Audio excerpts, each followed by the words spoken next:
ఉన్నారు లైన్ లో పాస్టర్ సామెత ఉన్నాను అని. అన్నగా తెలుసు, సామీలు గుండా అన్న తెలుసు అని. అవునా? బ్రదర్ అన్న వందనాలు. వందనాలు. ఎలా ఉన్నారు మీరు? అన్న పర్లేదు, కోలుకున్నాను. ఇప్పుడు ఒక 6 రోజుల నుంచి కోలుకుంటున్నాను. ఏంటి మీరు అదే మీరు బ్రదర్ తో మాట్లాడినారని అంటే ఇక సరే మంచిగా మారి మన ఎవరైతే బాధితులు గెలుపు చేద్దామంటే మనం కూడా అతనికి సపోర్టెడ్గా ఉందామని చెప్తుంటేని బ్రదర్ తోటి. నాకు సపోర్ట్ చేయండి అని నేను ఎవరిని అడగట్లేదు. నాకు సపోర్ట్ చేయండి, నా పక్షాన్ని నిలబడండి అని నేను ఎవరిని అడగట్లేదు. ఓకే, మీరు సేవకులు బాధితులు ఎవరైతే ఉన్నారో వాళ్ళందరికీ న్యాయం చేయండి, నేను వచ్చి నిలబెడతాను అంటున్నాను. ఇప్పుడు ఎవరు మీ దగ్గర ఉన్న అమౌంట్ ఎవరు తీసుకున్నారు? ఈ గర్భపు శ్యామ్ అని కాకినాడలో నా కేసుల్లో ఏటువాడు. ఏం చేసిండు? అంత డబ్బు ఆయన కట్టించినారు మీరు? ఇంకంతా ఒకటే బ్యాచ్ అని మా అంతటిది. ఎంతమంది మొత్తం మీరు? ఆడు నేనే, గర్భపు శ్యాము నేను, మేమిద్దరమే మెయిన్. ఎంత అమౌంట్ తీసుకున్నాడు మీ దగ్గర నుంచి?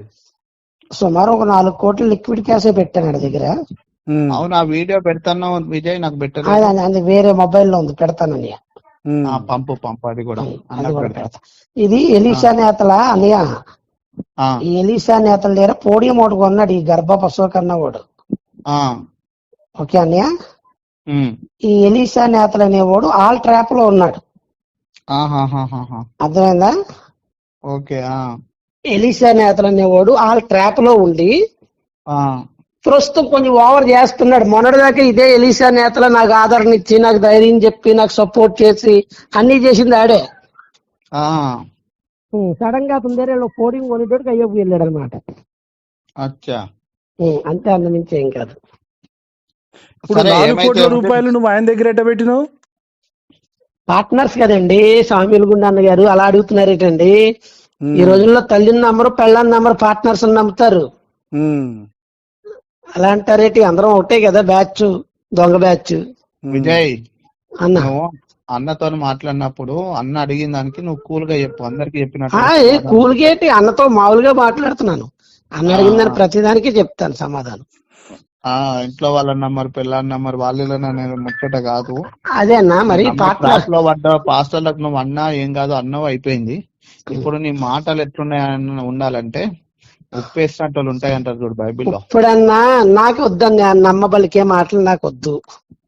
దీనంగా మాట్లాడితే మనుషులు మాట్లాడతారో అన్న మాటలు నాకు వద్దు. దీనంగా మాట్లాడితే నా ట్రాప్ లో పడతారేమో, మనుషులు నమ్ముతారో, నేను ఆ పనులు చేయనని.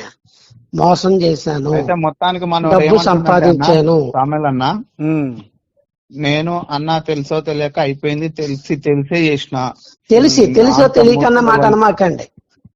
ఇదంతా తెలిసి చేసిన పనులు చేసిన. కానీ ఆ డబ్బులు అనేది ఒక అమ్మాయిని ఎరదూపించి నా దగ్గర మొత్తం తీసుకున్నారు, వీడియోలతో సహా ఉన్నాయి. వాళ్ళ ఇంట్లో ఉన్న ఫోటోలు ఇప్పుడు మీకు పెట్టిన చూడ, అవి ఇంతవరకు ఎవరికి చెప్పలేదన్న. ఇంత సొమ్ముని వాడు తీసుకొని ఆ డబ్బులు ఇవ్వకుండా అమ్మాయిని పెళ్లి చేస్తారని ఆ భ్రమలోకి వెళ్ళిపోయినా. నేను చేసింది చాలా తప్పు. ఇకనైనా నా తప్పుల్ని కొన్నైనా నేను తావక ముందుకే, నా జీవితం ముగించక ముందుకే పాస్టర్లు దారి కాశారన్న చంపేద్దామని 10 రూపాయలు ఇచ్చే కాడ రూపాయని ఇచ్చో ఏదో ఒకటి చేద్దాము. అలాంటి వాళ్ళ దగ్గర ఉండద్దు. కొందరికైనా న్యాయం జరుగుతుంది. మీరు నా మీద కేసు పెడితే వాళ్ళు పోలీసు వాళ్ళు ఇన్వెస్టిగేషన్ చేస్తారు. ఏం చేసినవరా నువ్వు అంటే, పలానా వాళ్ళ దగ్గర పెట్టినా గిది స్టోర్ అంటే వాళ్ళే లాగుతారు అని అంటుండన్న. అట్లా మనం బాధితులందరినీ తీసుకొని వచ్చి కొంతమంది క్రిస్టియన్ నాయకుల్ని ఇక్కడ కాకినాడ, రాజమండ్రిలో పట్టుకుంటే అదవుతుందని ఆలోచన. ఓకే, ఏమంటారు? అదేలే. ఇప్పుడైతే లేడీని కాకినాడ, రాజమండ్రిలో జరగదని, ఇది విజయవాడ, గుంటూరులోనే జరుగుతుంది న్యాయం. కాకినాడ, రాజమండ్రి డబ్బులు గమ్ముడుపోయే నాయకులు ఇక్కడ. అర్థమైందా? బాధితుల పక్షాన్ని నిక్కర్స్గా నిలబడే నాయకులు కావాలి నాకు. అది ఓకే. ఇప్పుడు మీరన్న పేరు, సబ్జెక్ట్ పేరు ఏదన్నారు? ఏబా? గర్భపు శ్యామ్. ఓకే. ఏంటంటే ఇడి పని ఏంటంటే గంజాయి అమ్ముకోవడం, ఫేక్ అమ్మాయి, ఫేక్ పేరుతో అమ్మాయిల పేరుతో ఫేక్ అకౌంట్లు క్రియేట్ చేయడం, ఇన్స్టాల్లో, ఫేస్బుక్ లో అమ్మాయిలు ట్రాప్ చేయడం, వాళ్ళని మానసికంగా శారీరకంగా అనుభవించటం. అబ్బో చాలా హిస్టరీ ఉంది. ఇది పోలీసు వాళ్ళు ఎంటర్ అవుతాయి కానీ ఇది బతుకు బయటకు రాదు. మరి మీరు ఎందుకు కంప్లైంట్ చేయలేదు? నేను కంప్లైంట్ చేయను అన్నయ్య, ఎందుకంటే నేను దొంగని. నేను ఒక దొంగని. నేను దొంగనే ఇంకో దొంగమే నేను ఎలా ఎత్తాను కంప్లైంట్? ఇప్పుడు దొంగ పంచుకునే దగ్గర గొడవ అయిందని నేను వెళ్ళి కంప్లైంట్ పెడితే ముందు నన్ను వేస్తారు లోపల. అదే బాధితులందరూ కంప్లైంట్ పెట్టారు మారినామండి. ఇక ఇది ఎలా జరిగే పని కాదు అన్నయ్య గారు. ఇది ఈ న్యాయం ఎక్కడ బాధితుల దగ్గర నుంచి జరిగే న్యాయం ఇది. ఓకే, బాధితులందరూ సరేలే మాట్లాడదాము. బాధితులు ఎవరైతే నష్టపోయినారో వాళ్ళు పిటిషన్ ఇవ్వాలి, ఇప్పుడు వాళ్ళు లాగాలి, ఇప్పుడు వాళ్ళు బయటికి రావాలి. ఇప్పుడు అది వాళ్ళు బయటకు వచ్చి డీజీపీ ఆఫీసులు ముట్టడించారంటే ఆ ఖర్చులు ఏమన్నా అవుతాయంటే నేను పంపిస్తాను అవసరం అయితే అని. బాధితులు 100 మందో 200 మందో వెళ్ళి డీజీపీ ఆఫీస్ ముట్టడించారనుకో, ఇంటెలిజెన్స్ ఒటావుటిని జిల్లా ఎస్పీకి రిపోర్ట్ పంపుతుంది అర్జెంట్ గా విజయ తాతపుడు గాని ఈ గర్భపు స్వామి గాని బొక్కలేయండి అని. అప్పుడు ఈ సిఐడికి అప్పచెప్పడమో లేకపోతే స్పెషల్ బ్రాంచ్ వాళ్ళు తీసుకోవడమో తీసుకుని ఇన్వెస్టిగేషన్ మొదలు పెడతారు. ఇది ఎంతవరకు నీకేం ప్రాబ్లం కాదా? నాకేం ప్రాబ్లం అని చేసిన తప్పు కడుక్కుంటాను. ఎందుకు పని చేయను? ఎదవలతో దెబ్బలు తిన్నాను, పోలీసు వాళ్ళతో దెబ్బలు తింటే పెద్ద తక్కువ ఎక్కువ? వీళ్ళతో తిన్నాను దెబ్బలు, ఇంకా దెబ్బలు ఎంత? నీకు ఎందుకని వచ్చింది పశ్చాత్తాపం? ఈ డబ్బు వాళ్ళ దగ్గర ఉండడానికి వీల్లేదు. ఈ డబ్బుని నేను అనుభవించకూడదు, వాళ్ళు అనుభవించకూడదు. ఈ డబ్బు ఒక వ్యామోహంలో సంపాదించిన డబ్బు. మంచికో చెడుకో దేవుడు బయట లాగేశాడు. మంచికో చెడుకో బయట లాగేశాడు. సంతోషాన్ని ఇస్తుంది అనుకున్నారో అది మీ కార్డు లేకుండా వేరే వాళ్ళ కార్డు ఉండేసరికి ఇప్పుడు ఇక నేను తినలేదు, అతడు కూడా తినొద్దు. ఇక ఈ సొమ్ము ఎవరి సొమ్ము వాళ్ళకే వెళ్ళాలి. నేను తినని సొమ్ము వాళ్ళకి తినకూడదని కాదు, ఇంకా ఎవరి సొమ్ము వాళ్ళకి అందుకోవాలన్న అంతే. Right, okay. మరి బాధితుల పక్షంగా బాధితులు వచ్చి నిలబడ్డప్పుడు మీరు కూడా నిలబడాల్సి ఉంటది. మరి నేను నిలబడతాను. రైట్, మరి నేను నిలబడతానండి. అంటే ఇక మన నీలరాజు బ్రదరు మాట్లాడినాడు. ఇప్పుడు ప్రస్తుతానికి అయితే వాళ్ళ మేనల్లుడు గర్భపు సిద్ధు అని వాడు మనకి ఈ కేసులోనే ఉన్నాడు కుర్రాడు.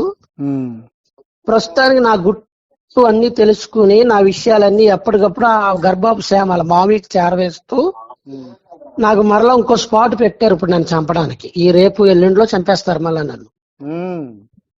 ఖచ్చితంగా రేపు ఎల్లుండిలో చంపేస్తారు. మరి విజయ్ ఒక మాట, మీరు బైబిల్ చదివిన మీరు బైబిల్ పేరుతో ఇంత దోపిడీ చేయడం తప్పు కదా? రెండోది ఏంటంటే మనుషుడు ఏమి ఇత్తునో అదే పంట కోయినని బైబిల్. అదే చేస్తున్నాను ఇప్పుడు, నేను అదే చేస్తున్నాను. ఇప్పుడు నువ్వు ఏదైతే చేసినావో అదే అనుభవిస్తున్నావు ఇప్పుడు. ఒక మాట చెప్పాలంటే బిబ్లికల్ గా.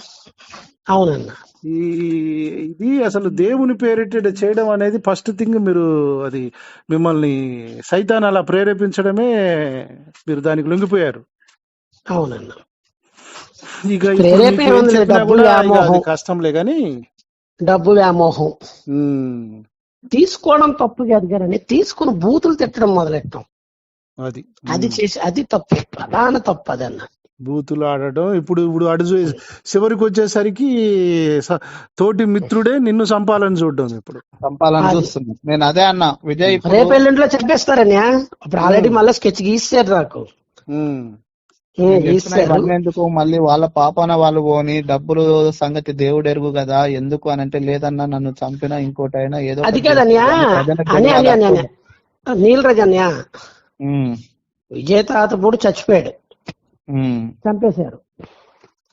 సావుకుల డబ్బు తినే చచ్చిపోయాడు అన్న పేరు నాకెందుకన్యా? విజయ తాతపుడు పార్ట్నర్ చేతిలో చంపబడ్డాడు. వాడు అప్రూవల్ గా మారి సేవకుల డబ్బు కోసం మీడియా ముందుకు వచ్చాడు.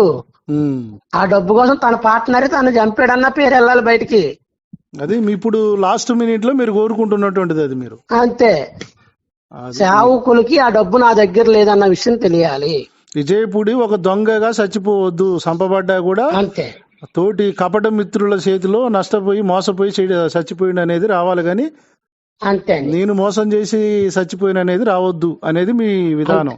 అంతే అండి, అంతే అండి. మ్మ్హ్మ్. ఇది అంతా డూ ఆర్ డై తో కూడిన పని నీలరాజ్ బ్రదర్. ఇది అవునన్నా. Do or die.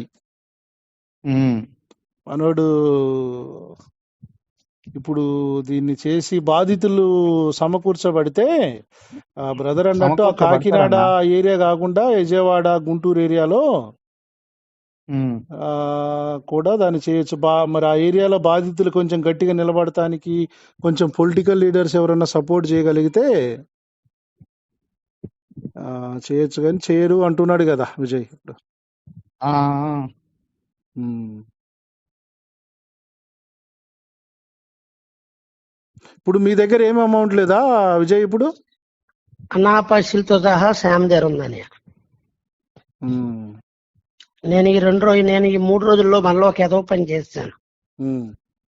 కొంచెం డబ్బులకి ఇబ్బంది పడి ఒక ఇద్దరి దగ్గర మళ్ళీ డబ్బులు తీసుకున్నాను. ఒకళ్ళ దగ్గర 2000, ఒకళ్ళ దగ్గర 1000, ఒకళ్ళ దగ్గర 600 కూడా తీసుకున్నాను ఉమ్. ఈ 3 రోజుల్లో. ఈ 3 రోజులలో ఏం చెప్పిన వాళ్ళకి మళ్ళీ? అన్నయ్య, ఈ 3 రోజులలో వాళ్ళకి చెప్పినది ఏంటిది? మీరేం చెప్పి తీసుకున్నారు? బైబిల్సే. ఇప్పుడు ఆ సోషల్ మీడియాలో కనబడేది మీరేనా మరలా? అని ఈ పోస్టులు ఉన్నాయి కదన్నయ్య. ఉమ్. అసలు నా పోస్టులు అసలు విజయ్ తాతపుడు తెలుగులో వస్తుంది. అదొక్కటే నా దగ్గర నుంచి ఏదన్నా పోస్ట్ వచ్చిందంటే అదన్నా. మరి ఇంత జరిగినాక మళ్ళా పాస్టర్లను మోసం చేయాలని ఎలా అనిపించింది మీకు ఈ 3 రోజులలో? మళ్ళీ ఈ 3 రోజుల్లో నేను పాస్టర్ల దగ్గర తీసుకోలేదు అన్నయ్య. ఆల్రెడీ నంబర్లు తీసుకుని కొన్నాళ్ళు తర్వాత ఎప్పుడన్నా అవసరం వస్తే మాట్లాడదాం అనుకున్న వాళ్ళు ఉంటారు కదా, నెంబర్లు సేవ్ చేసుకుని. అటువంటి బ్రదర్స్ ఒక 2 ఉన్నారు. వాళ్ళిద్దరు, ఒకళ్ళేమో వికారాబాదు, ఒకళ్ళు వచ్చి నాగర్సోల్ ఏదో సంథింగ్ చెప్పారు. మీరు బాప్తిసం పొందుకున్నారా విజయ్? అని అభిషేకం కూడా తీసుకున్నాను. ఇక ఎన్ని అయిపోయినాయి? నేను బ్యాచిలర్ డివినిటీ చేశాను కేరళ. అదే ఇప్పటికైనా మించిపోయింది లేదు. ఇక నీ పాపపు జీవితానికి ఫుల్ స్టాప్ పెట్టి ప్రభు కాడ పశ్చాత్తాపడడానికి మించినటువంటిది ఏం లేదు అన్న. అప్పుడు నేను పశ్చాత్తాప పడిపోయినంతట్లో దేవుడు నన్ను క్షమిస్తాడని నేను అనట్లేదు. ఒక్కటని చేసిన పాపంలో కొంచెం అన్నా నేను కడుక్కోవాలి ఇప్పుడు. ఎందుకంటే ఏ క్షణం అన్నా నన్ను చంపేస్తారు. చంపేసే ముందు ఇది కొంచెం అన్నా ప్రజలకు వెళ్ళింది అనుకో అన్నా, అమ్మయ్య నాకు మనశ్శాంతి ఉంటది కొంచెం.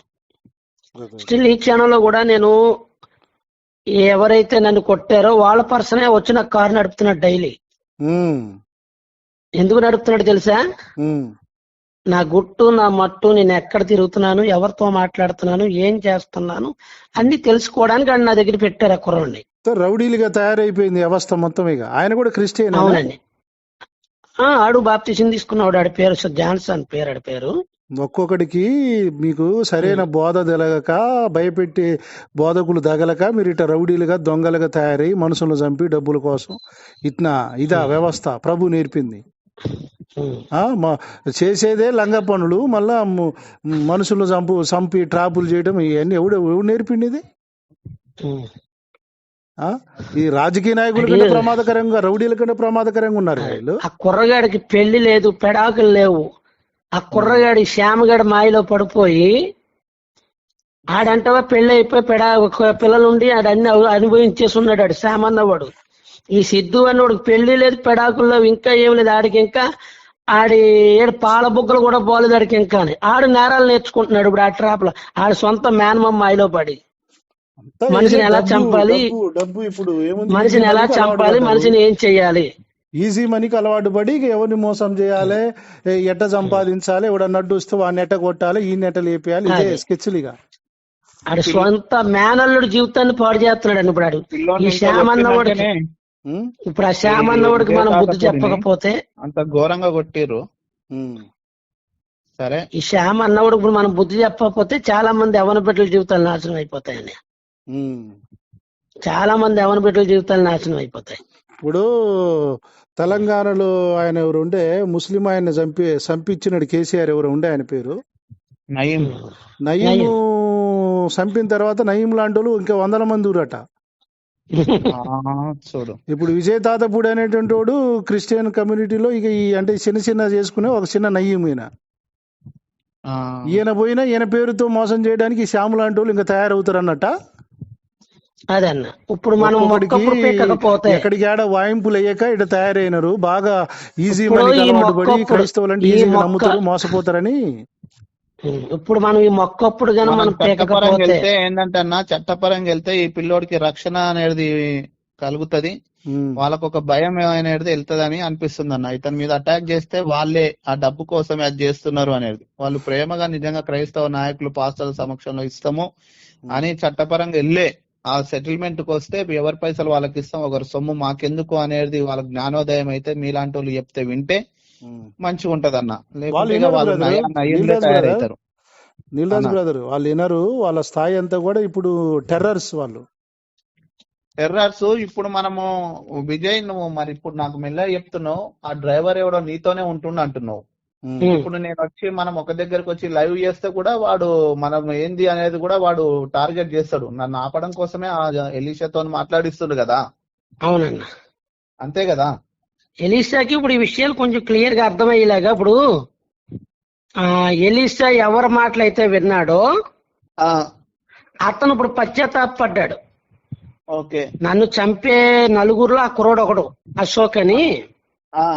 ఇప్పుడు అతను పశ్చాత్తాపడి మీరు ఎక్కడికి పిలిచినా నేను వస్తాను, సాక్ష్యం చెప్తాను అంటున్నాడు. మీరు ఎక్కడికి పిలిచినా నేను వస్తాను, నేను అప్రూవర్గా మారుతాను, నీ పాపం నాకు వద్దు అని చెప్పేసి వాడు అనుక్షణం వాడు బాధపడుతున్నాడు. ఎందుకంటే రేపు పొద్దున ఏం దెబ్బ తినవలసి వస్తుందో నాతో ఒక భయంతో. సో వాడిని ఒకసారి నేను మీకు అటాచ్ చేస్తాను, వాడితో మీరు మాట్లాడితే వాడు ఎలీషాతో మాట్లాడతాడు. ఓకే, ఓకేనా? ఓకే ఓకే, వాడు ఎలీషాతో మాట్లాడతాడు. ఓకేనా? ఎలీషా అన్న ఆయన ఎవరు? ఇప్పుడు మనం వచ్చి అన్న, ఇప్పుడు వచ్చి నన్ను కలిసినా కూడా వాడు వెనుకున్నాడు, వెంబడిస్తుంటుంటాడు. నన్ను వింటవా వినవా అని చెప్పేసి మనల్ని ఇబ్బంది పెట్టే ప్రయత్నం అనేది చేస్తా అంటాడు. కాబట్టి నువ్వు ఉన్న వీడియోలు ఏమున్నాయో విజయ్ అన్న, నువ్వు ఇచ్చి నువ్వు ఫోన్ లోకి వచ్చేస్తావు నాకు, లేకుంటే దిల్రాజు అన్న చెప్పండి. ఇప్పుడు మాట్లాడింది కూడా నువ్వు అవసరమైతే ఇప్పుడు ఇక మనం డైరెక్ట్ గా వీడియో చేయడానికి నీకు అవకాశం లేదు కాబట్టి ఇది కూడా అవసరమైతే నీ ఛానల్లో పోస్ట్ చేయి, బాధితులు ఎవరైనా ఉన్నా కూడా ఇంటరాక్ట్ అవుతారు. అవునవును, ఓకేనా విజయ్? ఓకేనా, మీరు ఏది చేసినా దానికి నేను సిద్ధం. ఓకే చేయండి. ఓకేనా? రైట్ ఓకే రైట్ అన్న. ఓకే ఓకే మరి. ఓకే అన్న, థ్యాంక్ యూ. Okay okay.